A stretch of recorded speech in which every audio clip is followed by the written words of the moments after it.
This video is sponsored by Card Kingdom. You can pre-order Kaldheim there right now if you click on my referral link in the description below.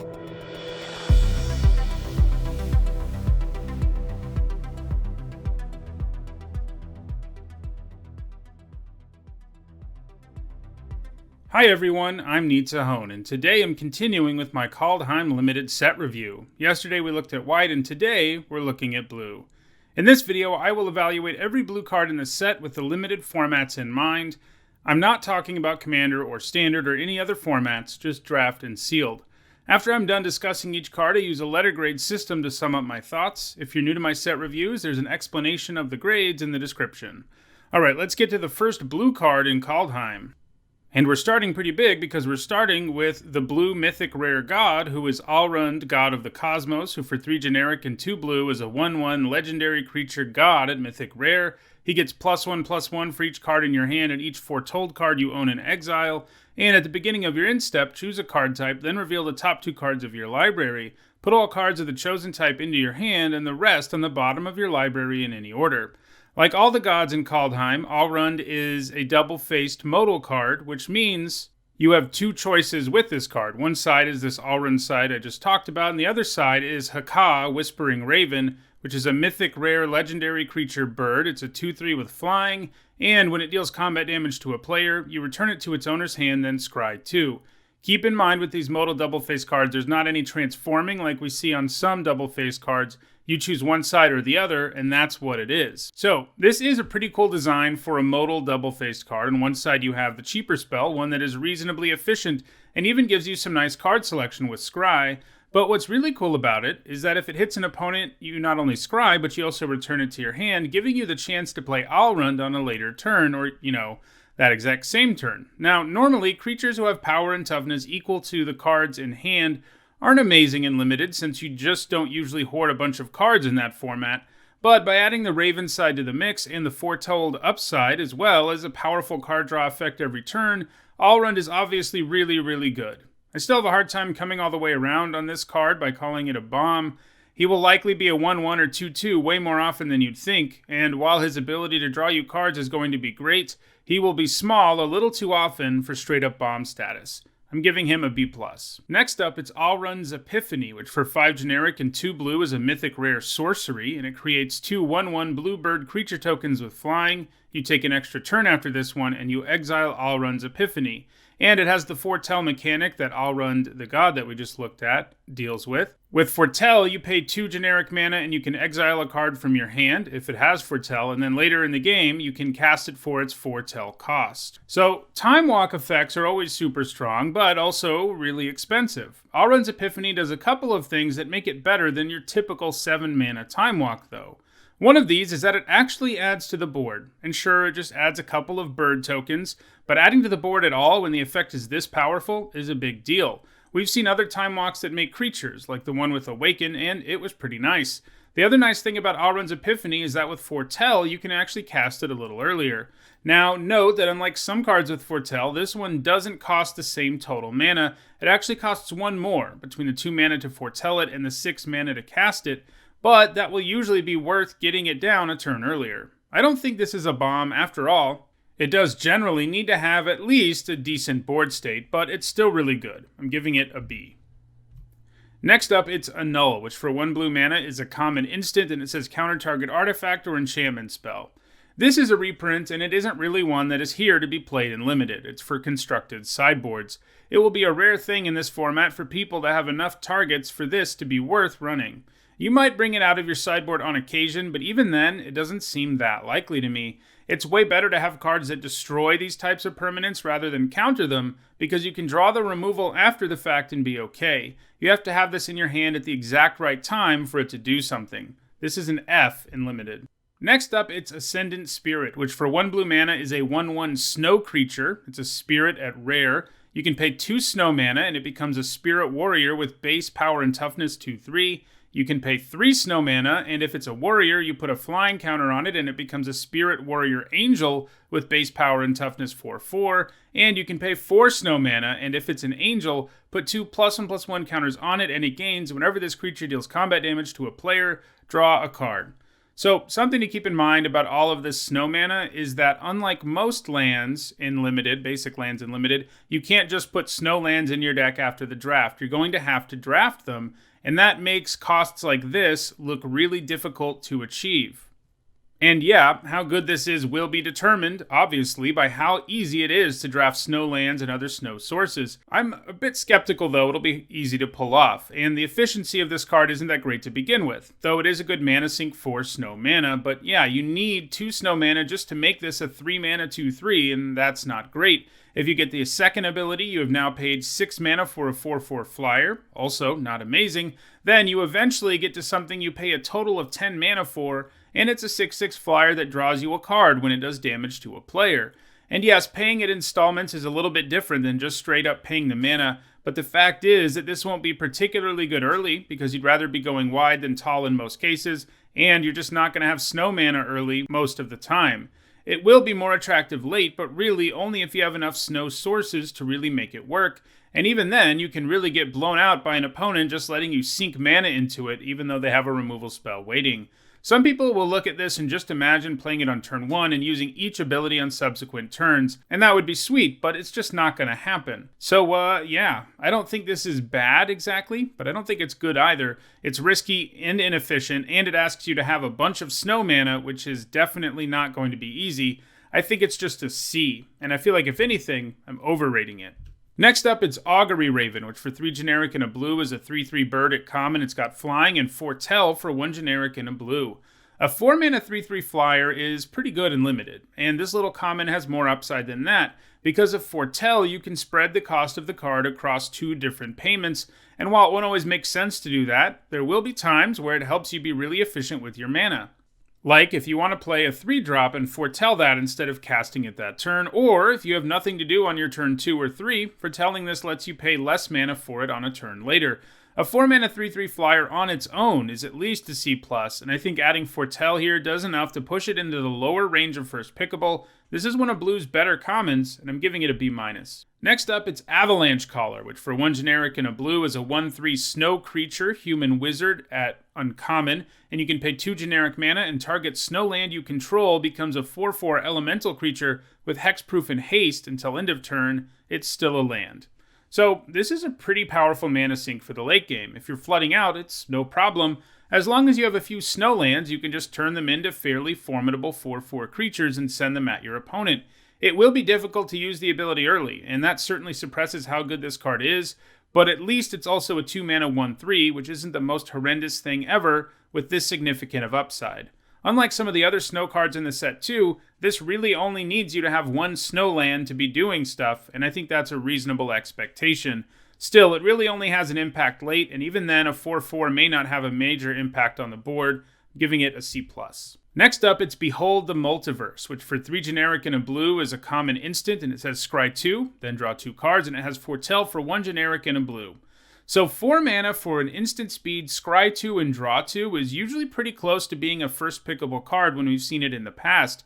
It just does a great job of letting you see tons of cards and is the kind of thing you'll want one of in basically every blue deck.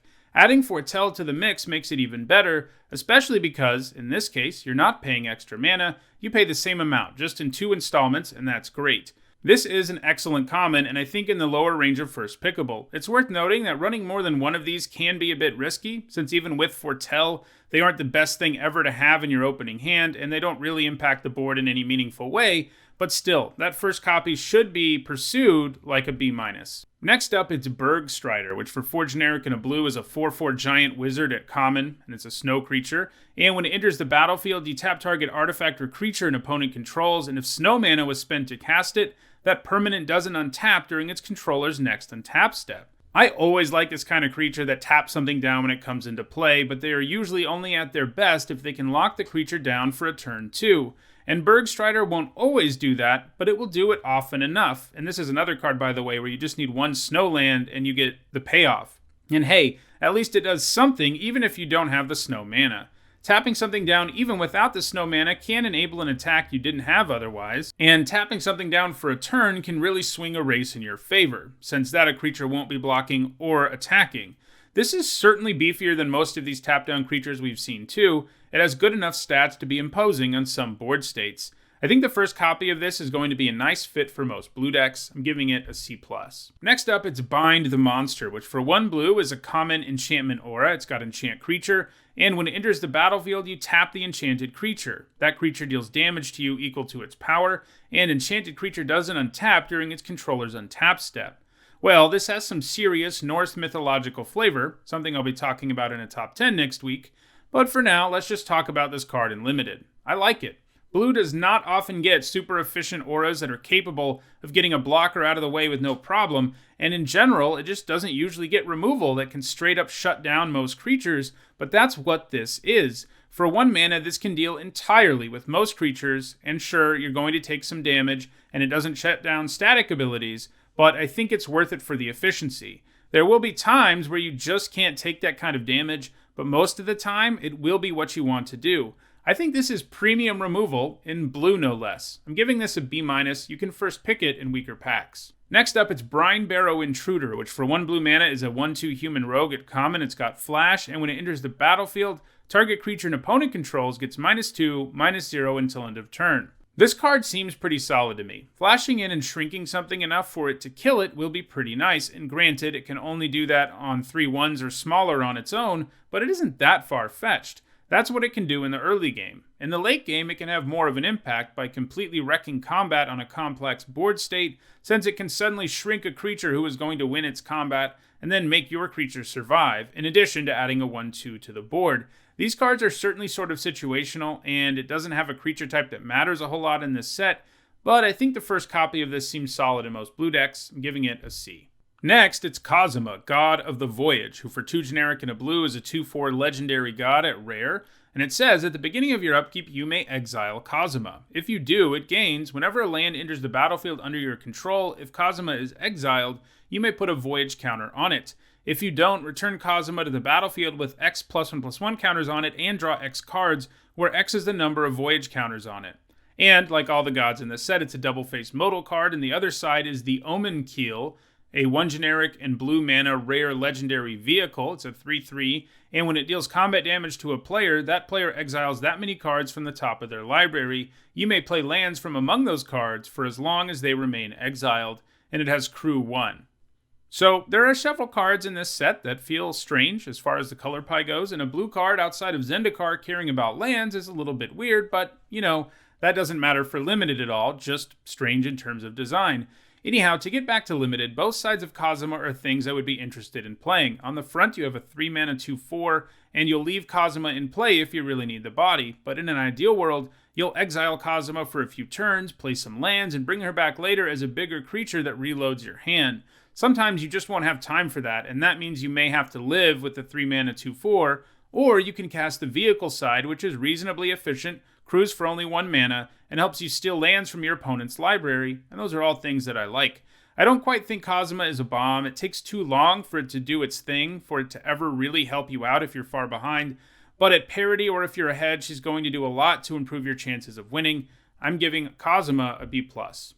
Next up, it's Cosmos Charger, which is 3 generic and a blue for a 3/3 Horse Spirit at rare. It has flash and flying, and for telling cards from your hand, costs 1 less and can be done on any player's turn. I like this card a lot. A 4 mana 3/3 with flying and flash would already be a B-.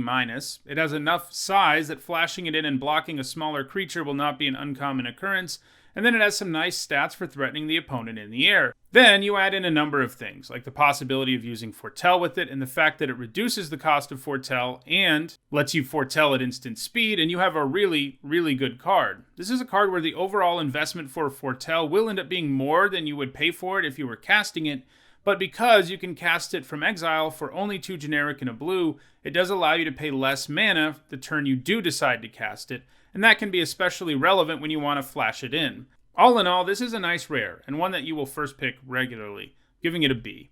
Next up, it's Cyclone Summoner, which for 5 generic and 2 blue is a 7/7 giant wizard at rare, and when it enters the battlefield, if you cast it from your hand, you return all permanents to their owner's hands, except for giants, wizards, and lands. When you pay 7 mana for a card in Limited, it better do something big, and Tornado Summoner definitely delivers there. Bouncing everything but a couple of creature types and lands will drastically reshape the board in most cases. And sure, it is a symmetrical effect, so it can hurt you too, but your Tornado Summoner will still be in play at the very least, so you're usually going to come out way ahead there. And if you're in blue and took the Summoner at some point in the draft, there's a good chance you have enough other Giants and Wizards around who also won't get bounced. Now, it does require some setup, and sometimes you'll be playing against another deck with lots of Giants and Wizards, and it does cost a whopping 7 mana, but it still gets pretty close to being a bomb for me. I'm giving it a B+. Next up, it's Depart the Realm, which for 1 generic and a blue is a common instant, and it says return target non-land permanent to its owner's hand, and it has Foretell, and it's a single blue mana to cast from Foretell.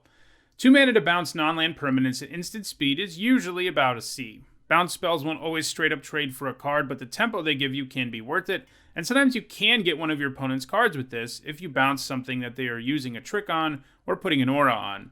The Foretell upside is there, and this is definitely one of those trap card Foretell cards in the sense, of Yu-Gi-Oh! Trap cards, not a trap card in the sense that you shouldn't play this card.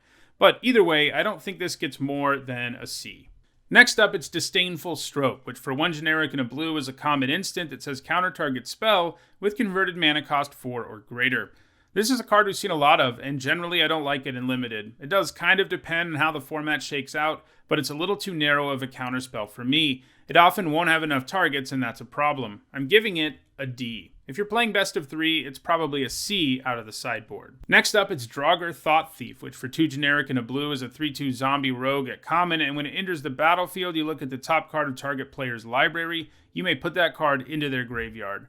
I'm not super interested in this. If you're going to be a 3 mana 3/2, you probably need to have something going on that makes those inefficient stats worth it, and I don't really see that here. You get some very minor card selection and an effect that might help you put something in your graveyard, or alternatively, something that lets you control your opponent's next draw a little bit. But neither of those things is that great. It's sort of like Scry 1, but in most ways it isn't as good as Scry 1. You'll play this sometimes, but you'll also cut it a lot. I'm giving it a C-. Next, it's Frost Augur, which for 1 blue mana is a 1/2 snow creature. It's a human wizard at uncommon, and you can pay 1 snow mana and tap it, and look at the top card of your library. If it's a snow card, you may reveal it and put it into your hand. So I'm a sucker for this kind of card. Drawing more cards than your opponent is a good way to win in Limited, and this little 1-drop can definitely enable that. You do need to have a decent chunk of snow permanents to make it do its thing consistently, but it's nice that it's not just snow lands and all snow permanents, and I think if you have 5 to 7, it's probably enough that you can run this. Even drawing once with it is good. It will certainly be possible in this set to end up with 10 plus snow cards though, and when you do, you'll be in business.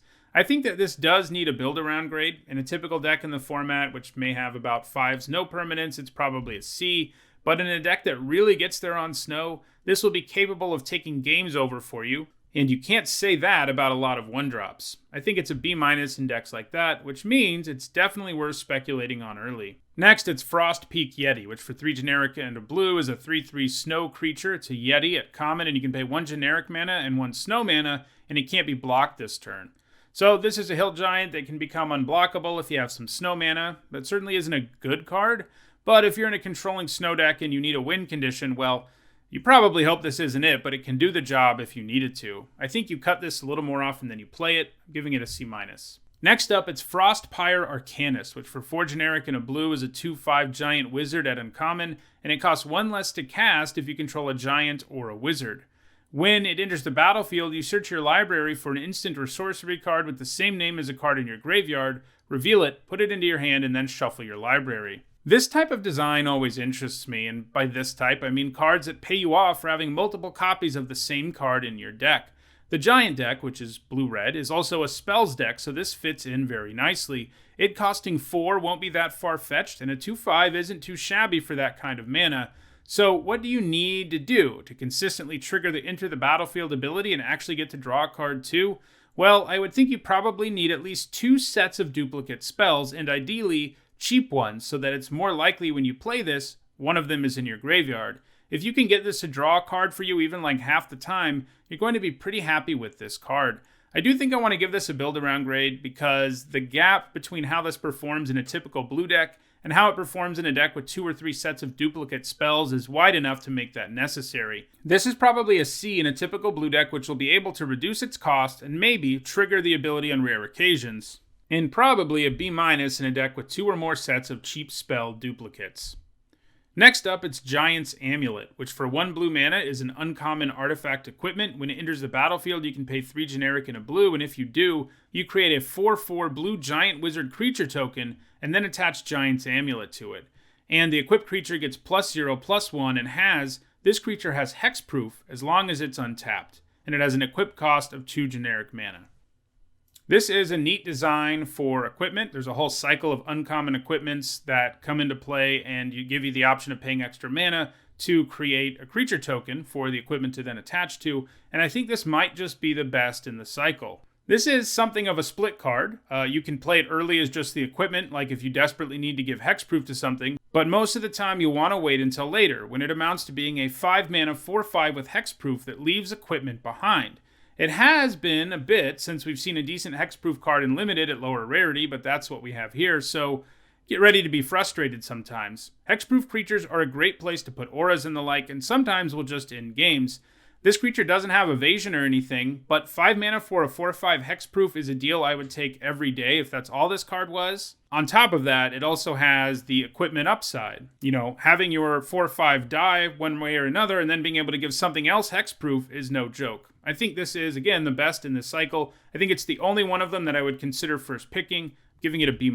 Next up, it's Glimpse the Cosmos, which for 1 generic and a blue is an uncommon sorcery. It says look at the top 3 cards of your library. Put one of them into your hand and the rest on the bottom of your library in any order.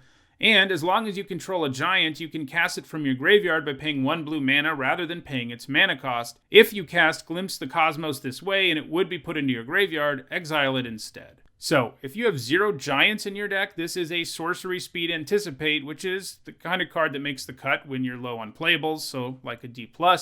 But this has some very real upside. You get to cast this a second time from your graveyard for only 1 blue mana if you have a giant in play, and giants are one of the more well-supported tribes in this set, especially in blue, so doing that won't be very hard. If you have even a few giants in your deck, this is worth running. It basically becomes a much better version of Divination, since you pay a total of 3 mana for 2 cards, but you have a lot more options over which cards you get. You don't even have to wait for things to line up perfectly to use it. If you just have blue left over after you cast a giant, you can do it. Obviously, the more giants, the better, but this has a reasonable floor and is very easy to make work. It reminds me a bit of Think Twice. I'm giving it a C+. Next up, it's Graven Lore, which for 3 generic and 2 blue is a snow instant at rare, and you scry X, where X is the amount of snow spent to cast this spell, and then you draw 3 cards. 5 mana to draw 3 cards at instant speed is usually a very playable card, at least a C+, I think. Sure, it doesn't impact the board in a big way, but because it's an instant, you can find a time to cast it that doesn't feel super clunky. You don't usually want too many cards like Graven Lore, just because you can only spend so much mana without affecting the board, but this is still really good, and grants the kind of card advantage and selection that can be instrumental in winning games. If you can manage to scry 5 with this, it will be absolutely silly, but that will almost never happen. However, I would think scry 1 or 2 with this is pretty likely, and that makes for a pretty nice card. I think this is in the lower range of first pickable. I'm giving it a B-.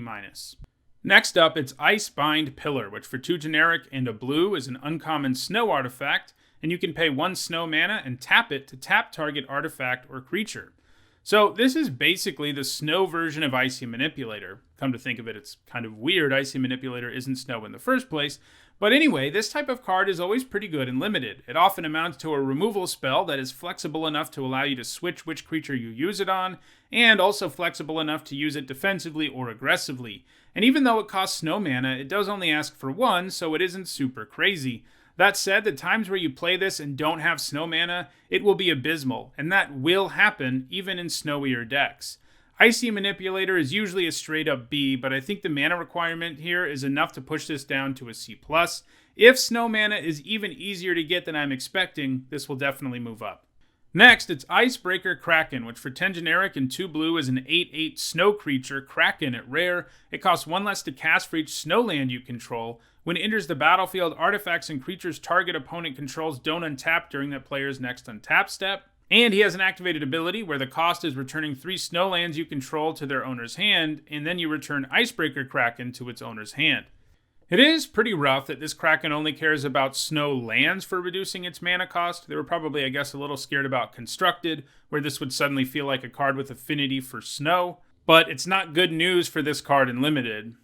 Only checking for snow lands means this will be very hard to make it work in Limited, even if you draft like 5 snow lands, which is probably going to be like a decent number of them. That doesn't mean you'll get all 5, and he'll still cost 8 or 9, which is still going to be way too slow in far too many games. Don't get me wrong, his Enter the Battlefield ability is pretty good, but I feel like as hard as it is to cast this guy, he should at least lock down lands 2 or something, or maybe tap all their artifacts and creatures in addition. It will just be super hard to cast this, and its ability, while good, will be kind of underwhelming a little too often. Oh, and the return this Kraken to your hand part of it is just silly, because it is pretty darn likely you'll never be casting it again if you do that, since you'll very likely need to get those snow lands back in play to cast it, and that will take several turns, which you probably don't have in the late game. I don't quite want to say this is completely unplayable and limited, because if you end up in a really snowy deck, it will be definitely worth playing, but I think it will be rare enough for you to get there that I'm giving this a D. Next up, it's Inga, Rune Eyes, who for 3 generic and a blue is a 3/3 legendary human wizard at uncommon. When she enters the battlefield, you scry 3, and when she dies, you draw 3 cards if 3 or more creatures died this turn. So I'm pretty much sold on this card after the Enter the Battlefield ability. A 4-mana 3/3 that scries 3 is pretty nice. Never underestimate how good scrying is, especially higher scry values like 3. That's going to have a very real impact on how good your next few draws are, and that can often determine a game. She then has an ability that will be a little bit harder to make work. If you jump through some hoops though, her drawing you 3 cards is insane, and if you can pull it off, it'll be hard for your opponent to win. But temper your expectations. Pulling that off will be difficult. The most likely outcome is that she has an impact on how your opponent attacks and blocks, since they will be trying to avoid letting you draw those cards, and that's definitely not a bad thing. Still, I think she does fall a little short of first pickable. If there's a card I'm underrating in this video, it might be her, but for now I'm giving her a C+. Next up, it's Karfell Harbinger, which for 1 generic and a blue is a 1/3 zombie wizard at common. You can tap it to add blue mana, and you can spend that mana only to foretell a card from your hand or cast an instant or sorcery spell. So we see 2 mana 1/3s who can tap for spell mana relatively often, and this is a more flexible version of those since it can also use it to foretell a card. Keep in mind the way this is worded, you can only use it to help you pay the 2 mana to foretell the card. You can't use it to help you pay for the mana to cast a foretell card unless it also happens to be a spell, in which case you can. You won't always end up getting mana out of this card, but it will often enough that you'll probably play the first copy of this in decks that are interested in spells and or foretell, which will be lots of blue decks. I'm giving this a C. Next up, it's Lityara Kinseekers, which for 3 generic and a blue are 2/4 shapeshifters. They're common. They have Changeling, which means they have every creature type that's back in this set. And when it enters the battlefield, if you control 3 or more creatures that share a creature type, you put a +1/+1 counter on Lityara Kinseekers, then scry 1. So 4 mana for a 2/4 with every creature type is probably like a D+, but if you can trigger its Enter the Battlefield ability, you're going to be super happy, as a 4 mana 3/5 that scries 1 is a nice deal. Now, because it has Changeling, you will just need 2 other creatures with matching creature types to trigger it, and while that isn't always going to be what your board looks like, I imagine that in the later game, it won't be that hard to trigger. The ideal thing would be to curve out with creatures with the same types, but that won't always be doable. Still, this being a reasonable 4 mana 2/4 Changeling in the early game and a much more impressive card in the later part of the game makes me think this is a solid common for blue, giving it a C. Next up, it's Mists of Lityara, which for 1 generic and a blue is an enchantment aura at common. It's got flash, it can enchant a creature or vehicle, and the enchanted creature gets -3/-0. Usually, this type of blue removal spell is pretty decent. The fact you can't use it to keep a creature from still being a good blocker can be annoying sometimes, but the fact it can also shut down vehicles and has flash do make up for that a little bit. The flash side of it will sometimes allow you to double block and kill something while keeping both of your creatures, and when you can make this trade 1-for-1 like that, it's going to feel good. However, that won't be a super regular occurrence. It will happen some, but not a lot. And unfortunately for Mists of Lityara, there are 2 blue removal spells in this set that are just significantly better.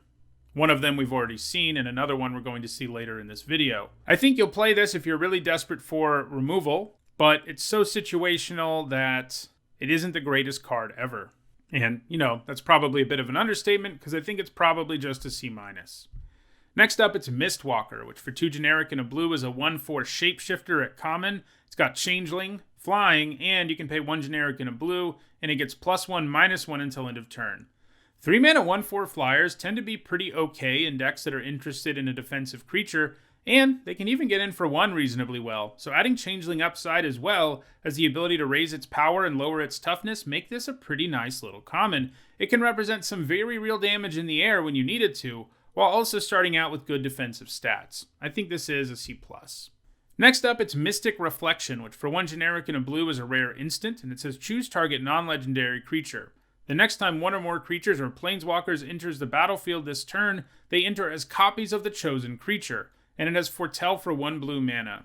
I don't think I like this very much, mostly just because it's straight up card disadvantage. You give up a card to simply upgrade another one, and that is often not a great strategy in Limited. Attrition is often the way you win, and sure, making some dinky 2-drop into a copy of your bomb is fun, but it won't line up that way very often. They designed a lot of situational cards like this in the set and gave them Foretell, which does make them better. After all, you only need blue available to make a creature you cast become a copy of another creature, and not spending much mana for that is important, otherwise it will be hard to cast another creature.